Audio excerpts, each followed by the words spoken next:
بسم اللہ الرحمن الرحیم الحمد لأہلہ والصلاة علی اہلہا ما بعد۔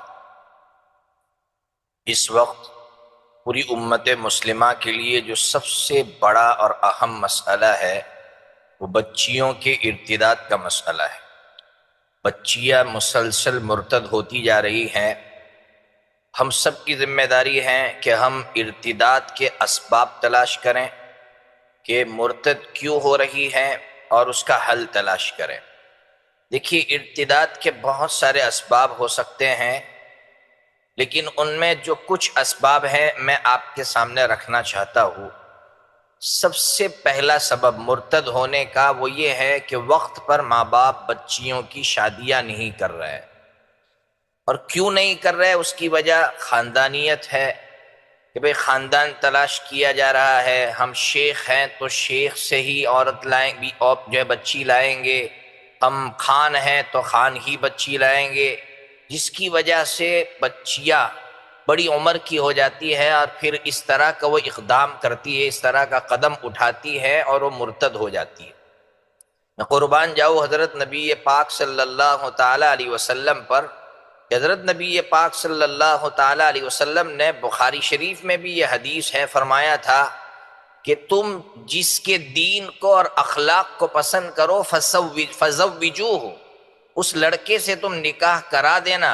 وَإِلَّا تَفْعَلُوهُ تَكُنْ فِتْنَةٌ فِي الْأَرْضِ وَفَسَادٌ عَرِيضٌ۔ فرمایا تھا اگر تم ان چیزوں کو نہیں دیکھو گے، یعنی دین کو اور اخلاق کو، خاندانیت کو دیکھنے بیٹھو گے تو لمبا فساد آئے گا۔ آج یہ فساد ہم دیکھ رہے ہیں، اس کی بڑی وجہ یہ ہے کہ وقت پر شادیاں نہیں ہو رہی ہے۔ دوسری وجہ بچیوں کے مرتد ہونے کی، پرسنل موبائل جو ہم بچیوں کو دے رہے ہیں۔ آج ماں باپ، بچی ابھی چھوٹی ہے، اس کو ضرورت نہیں ہے پرسنل موبائل کی، پھر بھی ماں باپ بچیوں کو پرسنل موبائل دے رہے ہیں، اور وہ بھی وہ موبائل دے رہے ہیں جس موبائل میں واٹس ایپ بھی ہے، جس موبائل کے راستے سے وہ غلط چیزیں بھی دیکھ سکتی ہیں، غلط لوگوں سے رابطہ بھی کر سکتی ہے۔ تو بچیوں کو پرسنل موبائل دینے کی ضرورت ہی نہیں ہے۔ اور میں اپنی ان بہنوں سے کہوں گا کہ تم خود کہو اپنے ماں باپ سے کہ ہمیں پرسنل موبائل کی ضرورت نہیں ہے، ہماری ضرورت گھر کے موبائل سے پوری ہو جاتی ہے۔ آج پرسنل موبائل نے تباہی مچا رکھی ہے، جو کچھ بھی فساد قائم ہو رہا ہے اس کی بڑی وجہ پرسنل موبائل ہے۔ اس لیے دوسری جو وجہ ہے وہ پرسنل موبائل ہے، اور اگر بچیاں رکھنا چاہتی ہے تو اس میں واٹس ایپ بالکل نہ رکھے، اور بچیاں کس سے بات کر رہی ہے ماں باپ دیکھے۔ یہ نہ سمجھے کہ میں اپنی بچی کو فرشتہ سمجھتی ہوں۔ ماں باپ بچوں کی نگرانی کریں گے تو بچیاں بھی پھر کنٹرول میں رہے گی۔ تو دوسری بڑی وجہ ہے پرسنل موبائل کا دینا۔ پرسنل موبائل مت دیجیے، اور اگر دے رہے ہیں تو اس میں واٹس ایپ نہیں ہونا چاہیے، اور وہ کس سے بات کر رہی ہے اس کا ماں باپ بڑا دھیان رکھے۔ تیسری وجہ، اس ماحول میں بچیوں کو بھیجنا جہاں مرد اور عورت دونوں ساتھ میں ہوتے ہیں، جیسے اسکولوں کا ماحول، کالجز کا ماحول، یا پھر ایک اور ماحول کی طرف اشارہ کر رہا ہو اور مردوں کو متوجہ کر رہا ہو، جیسے بچیوں کو سبزیاں لینے کے لیے بھیج دیا۔ مردوں کو شرم کرنا چاہیے کہ یہ کام مردوں کا تھا، آج عورتوں سے لیا جا رہا ہے۔ پھر اس بچی کا تعلق سبزی والوں سے، دودھ والوں سے قائم ہوتا ہے۔ اسی طرح گھروں میں آتے ہیں سبزی والے، یا آن لائن جس سے ہم مال خریدتے ہیں وہ گھروں میں آتے ہیں، ان سے تعلقات قائم ہوتے ہیں۔ تو جہاں مرد اور عورتوں کا ماحول ہے، اختلاط کا ماحول ہے، اس سے بچیوں کو بچانے کی پورے طور پر کوشش کرنے کی ضرورت ہے۔ اگر یہ نہیں کیا گیا تو ہماری بچیاں ہمارے ہاتھوں سے چلی جائے گی۔ اور جو چوتھا سبب ہے، بچیوں کو دینی ماحول ہم نہیں دے رہے۔ دینی ماحول کیسے دیا جائے گا؟ ہم سب جانتے ہیں کہ دینی ماحول کے لیے گھروں میں بچیوں کو لے کر بیٹھنا ہوگا، تعلیم کرنی ہوگی، بچیوں کے سامنے صحابیات کے قصے بیان کرنے ہوں گے، صحابیات کے قصے ان کو سنانے ہوں گے، تب جا کر ان کے اندر وہ جذبات پیدا ہوں گے۔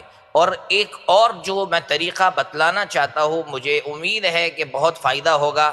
ہمارے پاس بچیاں مکتب میں آتی ہیں، تو جو مکتب کے اساتذہ ہیں وہ ان کا لسٹ بنائے کہ ہمارے پاس کون کون سی بچی پڑھ کر گئی ہے، پھر ان میں جو قابل بچی ہو اس کو اتنا پڑھایا جائے، جسے بہشتی زیور، بہشتی ثمر، اس طرح کی تمام کتابیں پڑھا دی جائے۔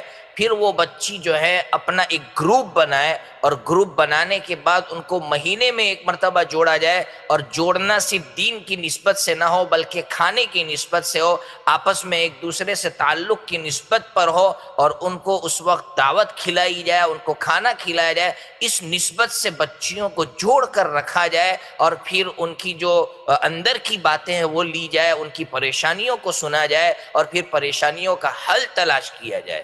یہ اس وقت سب سے بڑی ضرورت ہے کہ بچیوں کو مہینے میں ایک مرتبہ یا دو مرتبہ کھانے کے نام پر جمع کیا جائے، اور جمع کرنے کے بعد ان کی پریشانیوں کو سنا جائے۔ جب سنا جائے گا تو اس کے حل تلاش کیے جائیں گے اور ان کی پریشانیوں کو دور کرنے کی کوشش کی جائے گی۔ یہی کام ہم وہ بچے، وہ لڑکے جو مکتب پڑھنے کے بعد 20-25 سال کے ہوتے ہیں، نشے کی طرف چلے جاتے ہیں، اس کا بھی حل یہی ہے کہ مکتب کے اساتذہ ان کا نام اپنے پاس رکھے، ان کا لسٹ اپنے پاس رکھے، اور پھر وہ اساتذہ وقتاً فوقتاً ان کی ملاقات کرتے رہے، اور پھر مہینے میں ایک مرتبہ یا دو مرتبہ کھانے کے نام پر ان کو جمع کیا جائے۔ جو مالدار شادیوں میں خرچ کرتے ہیں، فضول خرچی کرتے ہیں، اور آؤٹنگ پہ فضول خرچیاں ہو رہی ہے، عمارتوں کے پیچھے جو ہے فضول خرچیاں ہو رہی ہے، تو پھر وہ پیسے ایسی جگہوں پر لگائے جائے، کھانوں پر لگایا جائے، تاکہ یہ بچے کھانوں کے نام پر جمع ہو، اور جمع ہونے کے بعد ان کے اندر کی باتیں لی جائے، ان کی دین کا فکر کیا جائے، ان کی دنیا کا فکر کیا جائے، اس لیے کہ صرف دین نہیں، دنیا کا بھی فکر کرنا ضروری ہے، ورنہ یہ بچے نوجوان آوارہ ہو رہے ہیں، ہماری بچیاں آوارہ ہو رہی ہے۔ تو ارتداد سے بچانے کے جو اسباب تھے وہ بھی میں نے آپ کے سامنے پیش کیے ہیں۔ ماں باپ رات کو سونے سے پہلے بچیوں کو قصے سنائیں، ابھی بہت سی کتابیں آپ کو دستیاب ہوگی، واقعات صحابیات کے نام سے ایک کتاب ہے، وہ سنائی جائے، انبیاء کے قصے سنائے جائے، تو انشاءاللہ ہم اپنی بچیوں کو ارتداد سے بچا سکتے ہیں۔